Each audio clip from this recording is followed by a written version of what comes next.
So with that, hope everyone's a little pumped up. So we're going to get rolling here. You have myself and Jerry Austin. Jerry is our grocery and supermarket specialist on the strategic accounts team. Very excited to have Jerry here with us today. We have a lot to cover. Normally we target 10 minutes for this. Today we'll run a little bit longer, about 15 to 20. There was just a lot of good stuff.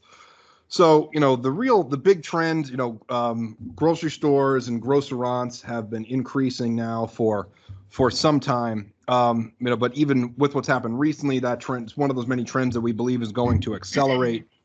But, as they become a food service operator, they really need to begin thinking, acting like a restaurant behind the scenes in the back of the house.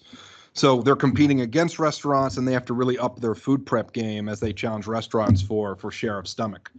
So this is what we're going to go over today, and how they can improve their back of house processes to get ready. About a month ago, on May 14th, seems like forever ago, we went through the grocery merchandising side of where Metro can help grocery operators with things as bulk foods start to go away and they need to be packaged more in clamshells. We talked about merchandisers, knee knockers, dump bins, and end caps. So that was a month ago. So today we're going out of the merchandising area and we're going into the back of the house. And this is where we're going to be spending a lot of our time today. Two big trends to talk about. There's been a lot of very well-resourced large companies that have entered the market into the price segment, and have been driving prices down. No, so I know that this isn't true with what's gone on in COVID and some of the supply chain disruptions over the past 8 to 12 weeks. But in general, if consumers want cheaper grocery, cheaper produce, there's a number of new entrants out there that are taking share in the marketplace where they can go do that. So what do the traditional players now have to do to respond to that? Whenever there's a low-cost income or a low-cost entrant, it's time to innovate. It's time to go and provide new services. It's time to improve the experience. And a lot of grocers are doing that through the grocerants and other services that they're offering to end users. We're going to highlight a couple of them here, but people need to eat, so they're expanding into other parts of the consumer's food budget, and they're doing that to alleviate some of the margin pressures that they're experiencing and trying to find new growth avenues. And for some of these grocers, it's really been a major path to growth and success. So just this is not like a new trend. 60% of grocery stores have a food service offering already. There are some grocers that have stayed more in the traditional model of just selling food to in bulk to go, but them getting into restaurants and other types of grab and go meals, it's more than half that have done this now. And the food service sales from these grocerants, that segment of their business is growing at 8% a year, which is much higher than the traditional retail growth rate. That's obviously a pre-COVID figure as well. COVID has done, a lot of, crazy things on the grocery industry. So just to highlight a couple of examples, so when we talk about expanding into experience, because if we give consumers a better experience, they're going to stay in our store longer and they're going to buy more product. We're going to get more of that share of wallet and that share of stomach. So some of them are going as far as putting yoga and bar and fitness studios alongside the grocery store to get people to spend more time. Others are going with different unique restaurant concepts, many different restaurant concepts inside. Wegmans has sub shops, grab and go meals, prepared meals, a sit down restaurant, even burger bars in certain locations that they're testing. Kroger has a Kitchen 1883 concept and a number of unique different restaurant options, from Asian fare, tacos, etc. Hy-Vee Market Grill is another one. A number of their facilities have restaurants inside, and they're even going to do some standalone Wahlburger restaurants over the next 5 years. So they're going to continue to expand and compete more directly with restaurants. So, but when they do this, when they choose to do this, was the grocery store laid out and designed for this initially? No, it wasn't. As we know, because the people on this call, many of you, tremendous expertise, in the back of house of a kitchen and a restaurant. So similarly, these same areas are needed now that we're putting restaurants inside of grocery stores. But so as there's more restaurants and grocery stores, there's more food prep that's happening. So you need to plan for storing prepped food and cleaning up from those prep processes. And not all grocers are set up for that on day one as they get into this. So, some of the pain points that they're running into as they're doing this. So there've always been food health inspections, but the protocols are becoming more stringent. They're becoming more readily enforced. So just on some of the basics like rust and wet nesting and sanitization of services. Onto capacity, we've talked about the fact that, prepped food needs to be stored in a different way, and it needs to be stored with different equipment so it doesn't waste space in a cooler. Sometimes they even need more coolers than they have because the coolers they already have are full of things that are required for the retail side, not for the restaurant and food service side. So we need additional capacity to store these prepped foods. And then last, as you're doing prepping, there is a substantial warewashing effort that has to go on, and there's special equipment to keep you in the good graces of the health inspector, and also just to keep an efficient, safe, and clean operation with warewashing. And so with that, after this short video commercial, I'm going to turn it over to Jerry, and she's going to take you through how Metro partners with grocers to help solve this problem.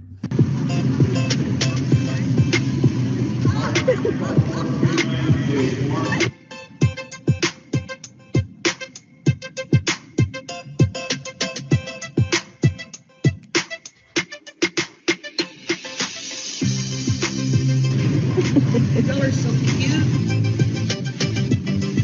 Now watch out, stay away from the wine department. $50 a bottle.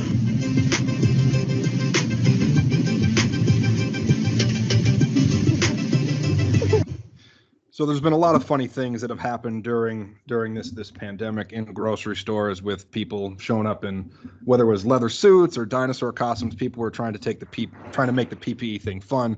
This was just an interesting one I found. And with that, I will turn it over to Jerry. Thanks, Kevin. So yeah, let's talk about cooler storage and capacity. The grocery stores are finding that they just don't have the room to have the retail grocers and the prepped foods stored properly. So you can see here in this picture, this is just a rusty unit. We don't recommend they put chrome back there. We have better options for this area. Wire shelving also is not necessarily something that we would like to see back there. We want to see something that has mats to make it more cleanable. So rust and cleanability is a huge thing. Next slide. Health inspectors are always looking for something that's NSF. And I have been told several times by many grocers that as soon as they put Metro in there, the health inspectors look at it and they go, yep, that's exactly what you need to have, and they move on. So they're always looking for the Metro seal, the Metro logo, or the NSF seal. And we have 3 offerings depending on your budget. We have the good, better, best, meaning, it's good. We have the Max 4, the Max Q, and the Pro. And depending on what the grocery store's needs are, we have a shelf unit that will work. And they all have plastic mats that are removable for cleaning. So this picture shows you that everything here, you've got the speed rack shoved in a corner behind boxes that are on a floor. They just don't have the capacity. They also have chrome shelving in this area. And so the prepped food, to get to it, they've got to move all the boxes on the floor. And they're really missing a great opportunity for some vertical space capacity. Next. So here we go. We've got in chain reaction, we've got a product that does exactly what they need for a cooler. So this overhead rack allows you to put the speed racks below, organize it, and then you still have room to put the boxes up above. So you're not having to move the boxes. And basically you have a docking station for your speed racks. So it gets inventory off the floor and gets everything at, where they can reach it, and makes them a lot more efficient. Next. This is another, although you can't see in this picture the Dynatrax, and this is just another idea for a cooler. So Dynatrax are down below. All those boxes are sitting on Dynatrax. And then we have Smartwall on the wall with some solid stainless shelves to put all their product. And so this is a couple of things this will do. If they have to keep their organic in a different spot, they can put it on the shelves above and then put their regular produce on the dunnage below. but it keeps the dunnage, or it keeps the products from being sitting on the floor, which is also a great thing. So think dunnage racks when you go into coolers. Next. And then always in the prep areas, once the food comes out of the cooler and it's got to be made into something, we're always looking for capacity on walls. Vertical space is huge. So by using SmartWall, it takes everything off of the workspace and puts everything above at their fingertips. They're not having to run around to find what products they need. It's right there, and it makes their workspace cleaner and more efficient. So on the left, you can see, excuse me, a bakery, and on the right, you can see a deli. And we have grids that you can use that will hold baskets, that holds more products. So there's lots of different configurations you can use with the SmartWall. Next. And here's just a produce room with the same thing. So this is actually inside of a cooler, and they do the cutting in the inside of a cooler. And the SmartWall, because it's antimicrobial and it's good for cool areas or cold storage, you don't have to worry about rust, and it puts everything up on the wall and gets it off of their workspace. So always think SmartWall when you're walking in. And then here are just some of the kits that we have. So we have a basic kit that has the grid, and there's different size configurations with the kit. It comes with the uprights, and then we also have kits that have product already on them, or you can actually order whatever you need. We have a whole variety of accessories that work on this SmartWall. And then on the far right, this is a workstation that's really great, all in one, don't have to screw into the wall, and everything is right at their fingertips. And then you can either put, you know, like for a bakery, for example, you could put some frosting containers below, or you could put carts below, or a prep mate. So a great little all-in-one prep station for small areas. And then here are just some more prep areas with some different configurations. We've got the Mighty Light, and then you still have the storage above. You can see carts below. It's really great because you can configure this to fit whatever space you have. And then we have the cold workstation that's down below, and then an actual live shot of how this would how this would work using the overhead storage, which is a configured unit that comes is part of chain reaction and comes in one box, which is a great thing for a grocery store because they're always losing things in the back of the house.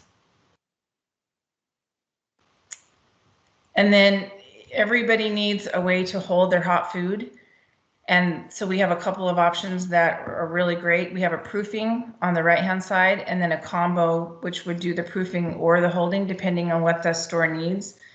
And we really have a great product with this, the Series 3, because it doesn't get hot. It's cool to the touch. It's really energy efficient, so it's a wonderful product to show to the grocery stores. It'll save them money over years. Excuse me, I have allergies today, I'm so sorry. Next.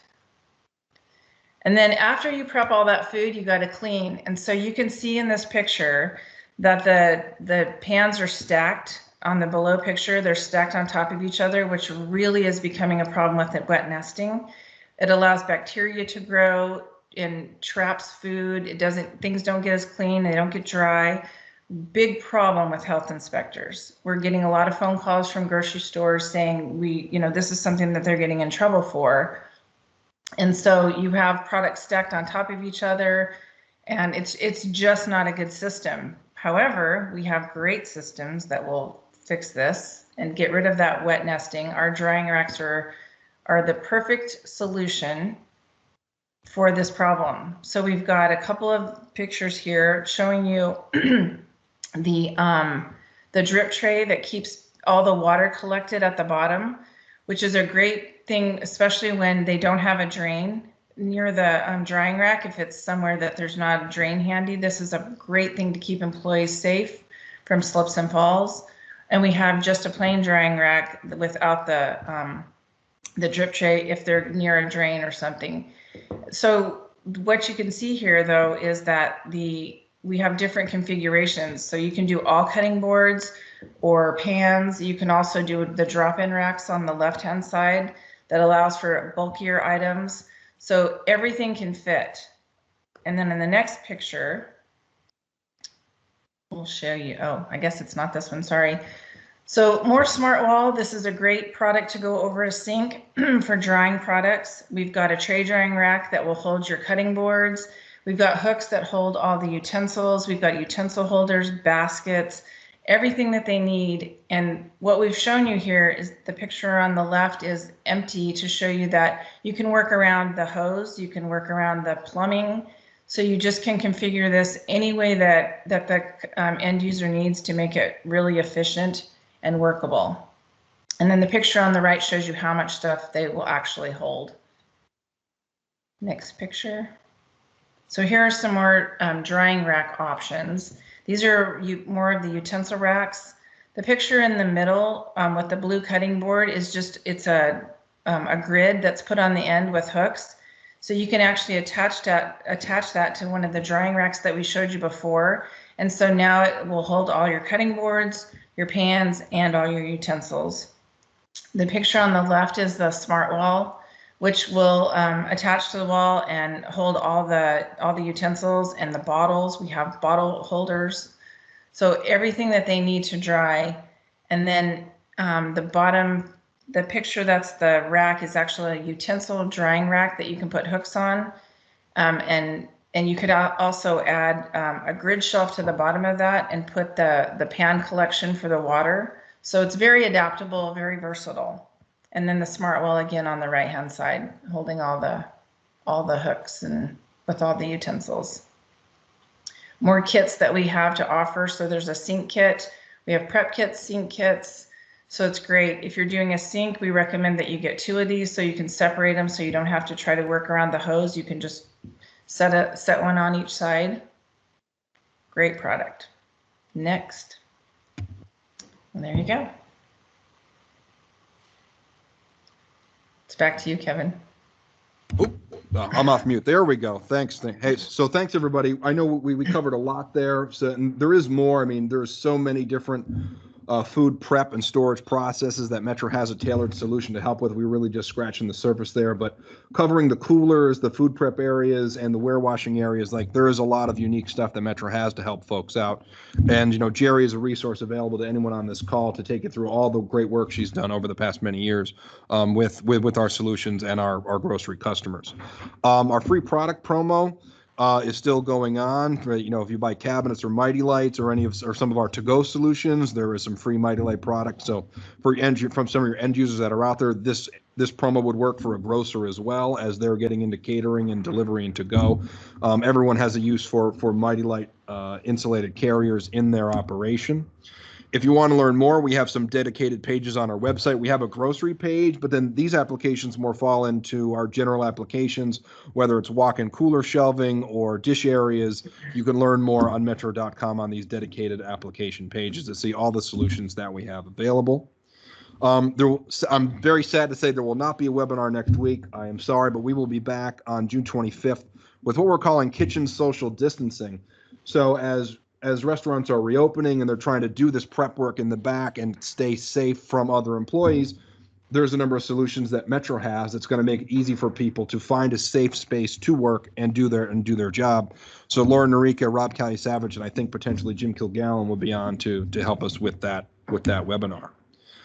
And so with that, we will open it up for questions. Thanks.